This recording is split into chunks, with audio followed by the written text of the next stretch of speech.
Olá, seja bem-vindo ao Conexão Ciência. Hoje eu converso com o pesquisador da Embrapa, Marlos Alves Bezerra. Obrigada pela presença, Marlos. Eu que agradeço o convite, Juliana, e a oportunidade de estarmos falando aqui sobre essa importante cultura agrícola do Brasil, especialmente do Nordeste brasileiro, que é o caju.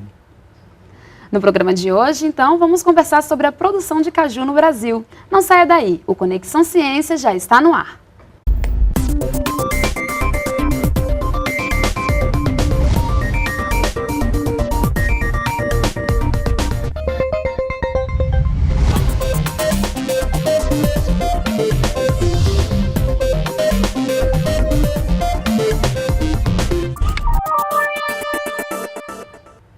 Fruta nativa do Brasil, o caju é encontrado em todos os estados do país, mas sua presença predomina mesmo na região Nordeste, por causa do clima favorável para o plantio.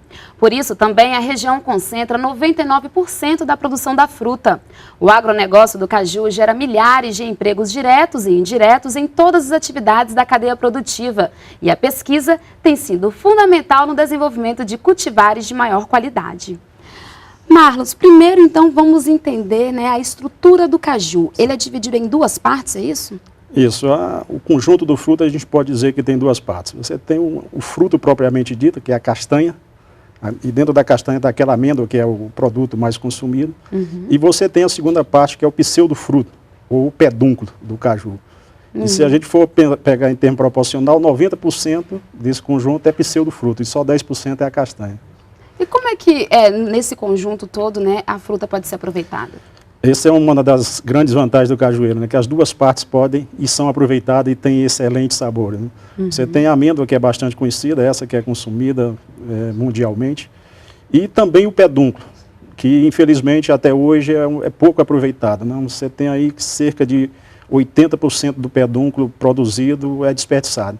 E esse pedúnculo é rico em carboidrato, rico em ferro, em cálcio, em fósforo, ou seja, é um material que dá para fazer vários outros produtos alimentícios. Nós estamos trabalhando nisso, estamos difundindo isso de forma mais firme. O que pode ser aproveitado a partir do pedúnculo, além da castanha? Olha, do pedúnculo mais comum e o que é mais difundido é o suco. Esse suco concentrado que você encontra nos supermercados, que é feito de uma série de frutas, dentre elas o cajueiro. Mas também nós temos uma série de outros produtos que podem ser feitos a partir do pedúnculo. Nós temos uma bebida regional bastante apreciada, que é a cajuína, que é produzida a partir do pedúnculo do caju. Um suco clarificado e que sofre um processo de caramelização que dá a cor tradicional da cajuína. Mas nós temos uma série de outros produtos e que a gente vem trabalhando nesses últimos tempos. Por exemplo, você pode ter das fibras que sobram do processo de extração de suco, essas fibras podem ser aproveitadas para a produção tanto de outros produtos alimentícios, como hambúrguer, como barra de cereais. E nós temos até um aproveitamento mais nobre. Essas fibras, elas são ricas em carotenoides. Então a gente está trabalhando uma pesquisa e já obtivemos um extrato rico em esses carotenoides, que são pigmentos amarelos, um pigmento natural que pode substituir esses corantes artificiais que você encontra numa série de produtos alimentícios. Então são vários os benefícios para a saúde. Com certeza, Juliana. Vários benefícios e, como eu te falei, o grande problema é que grande parte é desperdiçada. Então nós temos que fazer que esse material de excelente qualidade venha a ser realmente aproveitado. A castanha hoje, ele é o produto de maior importância econômica do fruto? Sim, comercialmente a castanha é o que tem o grande apelo. Só para você ter uma ideia, o Brasil como um todo, em 2012, as últimas estatísticas de 2012, 2013, nós exportamos cerca de 185 milhões de dólares com a amêndoa do cajueiro que é retirado da castanha.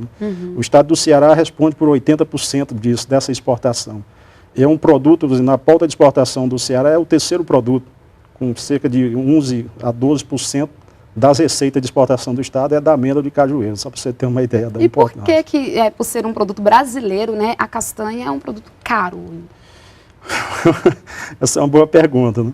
Na verdade, assim, você tem os custos de produção. Você tem os custos de produção, você tem um custo de processamento. E por ela ser um commodity, ela tem o seu preço fixado em dólar. E aí, como o mercado consumidor externo é forte, nos últimos, desde sempre, né, o principal destino é para exportação, especialmente dos Estados Unidos. Nos últimos anos, né, com o aquecimento da economia brasileira, né, que vai acontecendo, o mercado interno passou a ser também um bom consumidor. Então, hoje nós também estamos consumindo, mas, como você falou, ainda numa quantidade bem inferior do que nós produzimos. Então, a gente tem aí uma boa oportunidade também de atender o mercado interno. Uhum. No aspecto social, a fruta também tem bastante importância, né? Bastante. Eu vou dizer assim, você tem estatísticas conflitantes, mas seguramente cerca de 60 mil empregos são gerados no campo com a cajucultura. Você soma isso mais uns 10 mil empregos nas indústrias de processamento. Isso de forma direta. Se você for pegar de forma indireta, você vai ter uma quantidade muito maior. Essa é uma cultura produzida em larga escala na região Nordeste, em regiões que você praticamente não tem outras culturas para serem exploradas, a não ser aquelas de subsistência. Uhum. Então, o cajueiro, assim, praticamente é a cultura que se pode cultivar naquelas regiões. Então, daí você vê a importância social. E, além disso, ele produz na época seca, né? No Nordeste, você sabe que tem uma época chuvosa e uma época sem chuva. Né? Sim. E ele produz na época sem chuva, que isso é exatamente a época em que os pequenos produtores estão parados, porque as culturas de subsistência são dependentes de chuva, então só fazem no período da chuva. Uhum. Então você tem uma cultura que praticamente que pode ser cultivada na região, que produz numa época em que o pessoal está parado. Né? Mas mesmo ela sendo adaptada para esse clima seco, nos últimos anos no Nordeste a seca foi bem rígida, prejudicou um pouco, né, a produção. Sim. Como qualquer cultura, uhum. Né, a cultura para desenvolver precisa de água. O caju é tolerante a uma deficiência hídrica, mas até um certo ponto. Mas uhum. precisa de água também para sua produção.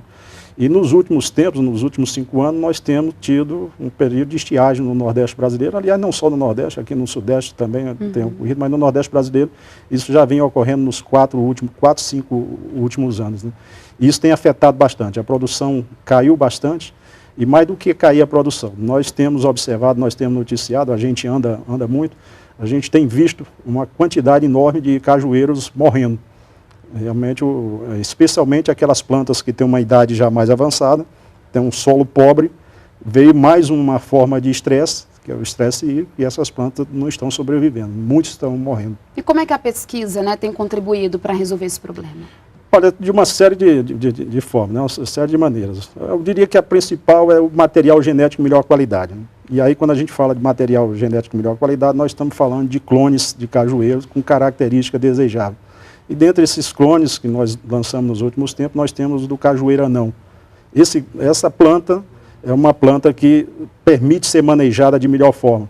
Então, ao ser manejada de melhor forma, ter um pouco mais de cuidado do que o cultivo comum, essas plantas têm um pouco mais de resistência à uhum. deficiência hídrica. Então, eu diria assim, um dos grandes estratégias para enfrentar esse problema, na verdade, é você ter um cultivo manejado, ter uma cultura manejada.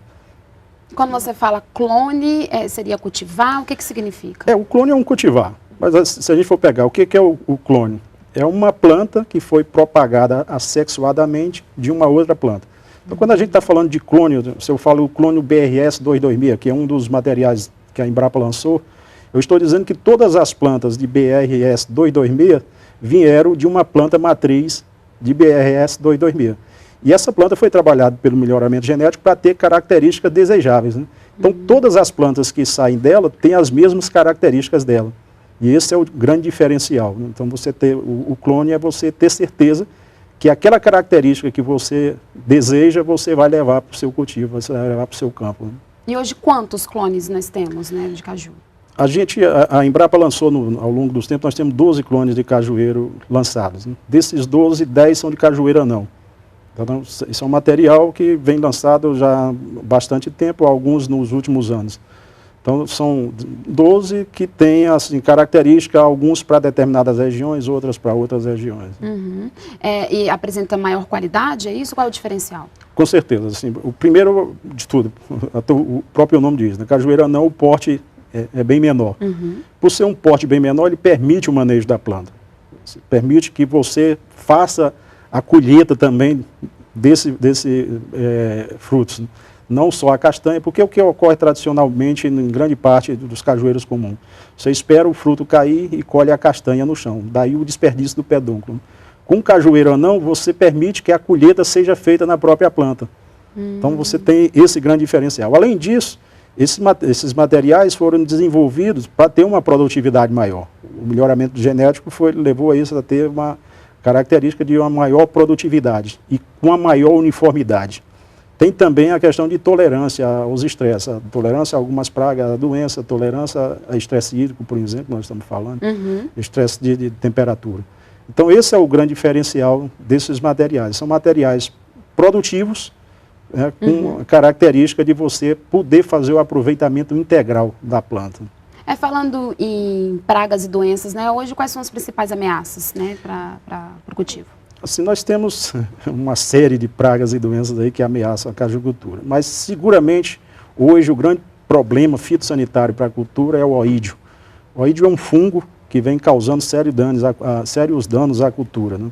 Nós temos, nos últimos anos, associado à seca, como nós já falamos, o oídio, que especialmente nos últimos 6, 7 anos, tornou-se uma praga, uma doença bastante expressiva, que tem causado redução da produção e que tem depreciado também os frutos, especialmente o pedúnculo.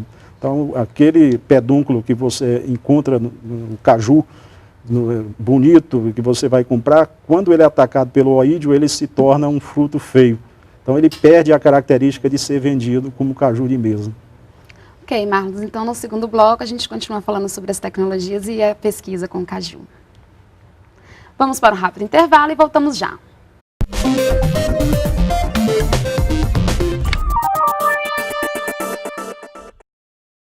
Estamos de volta com Conexão Ciência. Hoje eu converso com o pesquisador da Embrapa, Marlos Alves Bezerra, sobre produção de caju no Brasil. Marlos, além dos clones, né, quais outras tecnologias, né, foram desenvolvidas para a cajucultura brasileira? Eu diria que uma bastante importante foi o desenvolvimento do sistema de produção de mudas. Isso permitiu que esses clones sejam difundidos, né, porque não bastava você ter o material genético se não tivesse todo um sistema de produção para permitir que esse material genético chegue realmente nos produtores. Então, o sistema de produção de mudas que nós desenvolvemos e continuamos aperfeiçoando, né, a pesquisa não para, mas esse que permitiu que realmente esse material propagado assexuadamente seja levado aos produtores. Uma outra grande conquista é o sistema de produção propriamente dito, com todas as práticas culturais necessárias para que o cajueiro produza de forma eficiente. Além disso, uma das tecnologias que a gente tem bastante difundido é o sistema de colheita e pós-colheita do caju. E aí, quando eu falei assim, o caju você tem que ter o aproveitamento integral. Nós temos plena consciência, para a cajucultura se viabilizar, nós temos que ter aproveitamento integral. O aproveitamento integral é o uso da castanha e do pedúnculo, como a gente falou aí no primeiro bloco. E essas técnicas de colheita e pós-colheita permitem hoje, por exemplo, que a gente comercialize o caju de mesa para você consumir na sua casa, em todo o Brasil. A princípio, o caju ele deteriora muito fácil. O pedúnculo, em 2 dias, ele está não próprio mais para consumo. E com as tecnologias pós-colheita que a gente desenvolveu, nós ampliamos esse período para 20 dias. Então, com até 20 dias, o caju chega na sua com a mesma qualidade que ele saiu do campo. Então, esse também foi um grande avanço. E do ponto de vista de processamento, a gente iniciou com o processamento da castanha, porque, nós falamos, ainda é o grande negócio. Então, nós desenvolvemos e difundimos e instalamos uma série de mini fábricas de processamento da castanha. Qual é o grande diferencial, né? A castanha é processada em grandes indústrias. Essas grandes indústrias, como você falou, exportam esse material. Sim. E com essa tecnologia das mini fábricas de processamento, a gente permitiu que os produtores passassem também a ser os industriais dessas castanhas. Né? E faz com que ele agregue valor, que eles deixam de vender a castanha e passam a vender a amêndoa, que tem um valor agregado muito mais elevado. E essa castanha, principalmente essa castanha que está sendo processada nas minifábricas, é a que você está encontrando hoje mais facilmente no supermercado brasileiro. Né? E por que a amêndoa ela tem esse valor mais agregado? Olha, a amêndoa é um produto, vamos dizer assim, de consumo fácil, excelente, que é utilizado numa série de produtos, não só diretamente, mas numa série de outros produtos. Né? Uhum. Então, assim, ela tem um valor porque é uma noz brasileira, Sim. que é bastante apreciada no mundo todo. Né?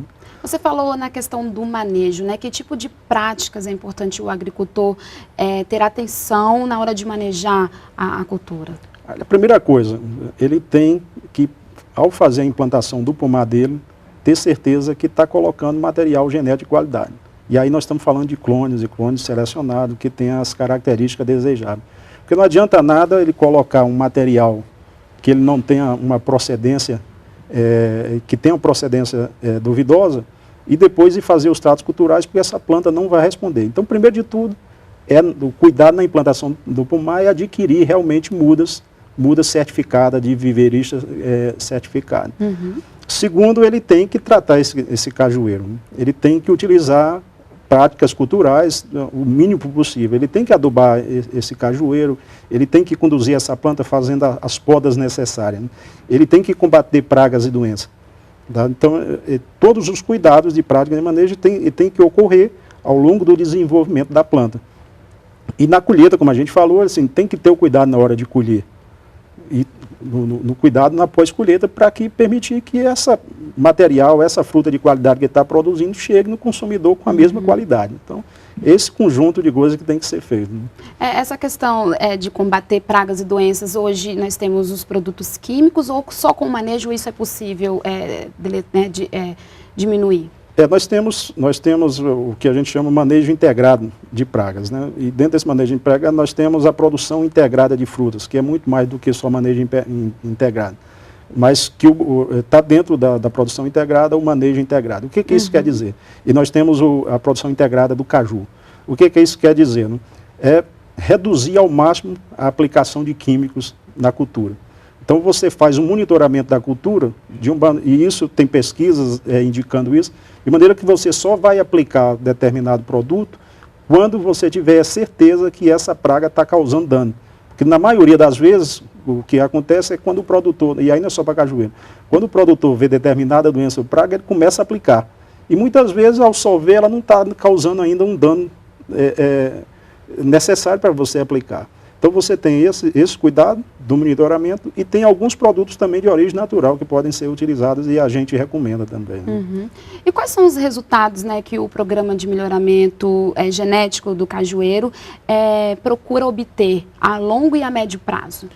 Olha, assim, desses 12 materiais que eu te falei, que a gente já lançou, 10 deles do cajueiro anão, as características principais, né, do cajueiro anão é a redução do poste, mas as características mais desejáveis é que tenha uma boa produtividade. E aí hoje a gente não fala mais só produtividade de castanha, mas que o pedúnculo também tenha qualidade, para você ter o aproveitamento integral. Você tem que ter materiais que se adaptem a diferentes condições de cultivo, porque apesar de ser cultivado todo no Nordeste, mas no Nordeste você tem áreas com condições fitogeográficas e ecofisiológicas bastante diferenciadas. Então você tem que ter materiais que se adaptem a determinadas regiões. Né? Você tem que ter um material que seja o mais tolerante possível aos estresses, tanto os bióticos, aí, a pragas e doenças, como os abióticos, como as vicissitudes aí do clima. Né? Sim. E você tem que ter um material que atenda tanto ao consumidor como à indústria de processamento. Vou dar só um exemplo. No caso da castanha, você pode desenvolver um material altamente produtivo, legal, que se adapta bem em determinada região. Mas se esse material não tiver um rendimento industrial de castanha bom, não vai adiantar mais. O que é rendimento industrial? É dizer que daquela castanha que ele formou, uma determinada percentagem vai ser amêndoa. Então, se eu tenho um rendimento muito baixo, o industrial não vai querer comprar esse material. Então, é uma série de fatores que a pesquisa procura atender. Uma tecnologia também desenvolvida recentemente foi o hambúrguer, né, como você citou no início do programa, o hambúrguer de caju. Como é que ele foi desenvolvido? Bom, iniciando, né, o hambúrguer você já encontra há bastante tempo. Isso você encontra em várias regiões do Nordeste, mas é produzido de maneira artesanal. E aí eu quero só colocar assim, tem um grande produtor de castanha e também industrial, o senhor Jaime Aquino, lá de Fortaleza, que há muito tempo ele difunde a questão de caju como alimento. E aí ele tinha uns almoços lá que ele colocava na fábrica dele, que ele convidava pessoas semanalmente e que toda a comida era derivada do caju. E já tinha um hambúrguer. Então, qual é o grande diferencial desse hambúrguer que nós lançamos? Né? É a palatabilidade, é a digestibilidade desse hambúrguer. Porque como o bagaço, né, que vem do pedúnculo é rico em fibras, ele tem uma baixa digestibilidade. Então, o que nós fizemos, né, o que os nossos colegas da área fizeram, foi uma tecnologia de tratamento dessa fibra que permitiu que ela tenha uma palatabilidade semelhante ao que você encontra nos outros hambúrgueres vegetais, como o de soja, por exemplo. Além disso, nesse hambúrguer nós adicionamos proteínas, porque essa fibra é pobre em proteína, né? Então foi adicionado proteína, e proteína de origem vegetal também. Então você aumentou a questão nutricional desse hambúrguer. Então, assim, o diferencial desse hambúrguer é que ele tem uma boa digestibilidade e é mais nutritivo do que vinha sendo produzido. E aí a gente já testou isso em escala industrial, nós validamos em escala industrial e também desenvolvemos vamos dizer, uma outra linha que permite o processamento, a produção desse hambúrguer em unidades de pequeno porte.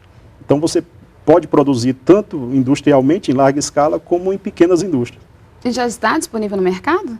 A tecnologia, sim, a gente já transferiu, estamos difundindo, e tem algumas empresas já interessadas aí em produzir. Né? E o que pode ser mais também aproveitado a partir da fibra do caju? Bom, aí eu falei de princípio, uma das apostas que nós estamos tendo hoje na pesquisa é o extrato de carotenoides que vem dessa fibra. E é interessante, você pega o pedúnculo, você extrai o suco, esse suco é o que nós falamos, esse suco concentrado que a gente bebe, mas também nós temos uma outra linha forte que é do suco clarificado e desaromatizado, que é uma aposta nossa da pesquisa também. O que é isso? Esse suco clarificado e desaromatizado, ele pode entrar como suco base para a composição de vários outros sucos, de blends de vários outros sucos. Então nós estamos apostando nisso também. Mas, além de tirar o suco, sobra a fibra, essa que nós estamos falando. Além do hambúrguer, uma série de outras coisas. Dentre essas coisas, esses extratos. Como eu já falei no princípio, de pigmentos que podem vir, e a gente aposta nisso, né, a substituir esses corantes naturais amarelos que você encontra em tudo quanto é alimento. Né? E para o futuro, então, Marlos, né, o que se espera da cajucultura brasileira em termos de ciência, tecnologia, né, e desenvolvimento de produtos a partir da fruta? Deixa eu só colocar assim, a gente hoje está com um arranjo de projetos, que é uma estrutura da Embrapa, nós estamos com 15 projetos dentro desse arranjo, que abrange todas, vamos dizer assim, toda a cadeia da cajucultura. Então esses projetos visam responder todos os problemas aí que nós elencamos ao longo do processo. Né? Então, dentre essas pesquisas, nós temos coisas para agregar valor. A gente está chamando aí que nós estamos, em termos de pesquisa, no segundo ciclo. Nós tivemos um primeiro ciclo de pesquisa, um primeiro ciclo que você elevou aí um pouco a tecnologia no cajueiro, e agora nós estamos no segundo ciclo, que a gente espera que eleve mais ainda e agregue mais valor. Então, o que a gente busca e o que a gente espera? É que essas tecnologias que nós estamos trabalhando e as que já foram trabalhadas cheguem efetivamente ao produtor, ou seja, que elas sejam realmente, sofram inovação. Porque esse é o grande problema. Como a cajucultura é uma cadeia que não está bem estruturada, grande parte dessas pesquisas os produtores ainda não estão utilizando. E com toda essa tecnologia e pesquisa desenvolvida, espera-se aumentar a produtividade, né, a produção? Com certeza. Assim, hoje nós estamos com uma produtividade muito baixa no Brasil. Nós estamos aí em torno de 150 quilos de castanha por hectare. Pra você ter uma ideia, tem os países, nossos concorrentes que estão na frente, estão 4, 5 vezes mais do que a gente. Mas nossos clones, esses materiais que nós estamos falando, seguramente, se trabalhar bem manejado, eles chegam a 800 mil quilos. E o melhoramento hoje está trabalhando com o patamar de 1.300 quilos. Então, assim, nós estamos desenvolvendo materiais genéticos, estamos desenvolvendo novos clones que vão ser lançados no futuro, e que se espera que a produção deles seja em torno de 1.300, ou seja, quase 10 vezes o que nós produzimos hoje no Nordeste. Né? Ok, Marlos. Então, muito obrigada pela entrevista e sucesso no trabalho aí com o caju. Muito obrigado, Juliana. A gente que agradece. E o Conexão Ciência fica por aqui. Confira os dias e horários das reprises na página da EBC ou da Embrapa na internet. O programa também está disponível no canal da NBR no YouTube. Obrigada pela companhia e até a próxima semana.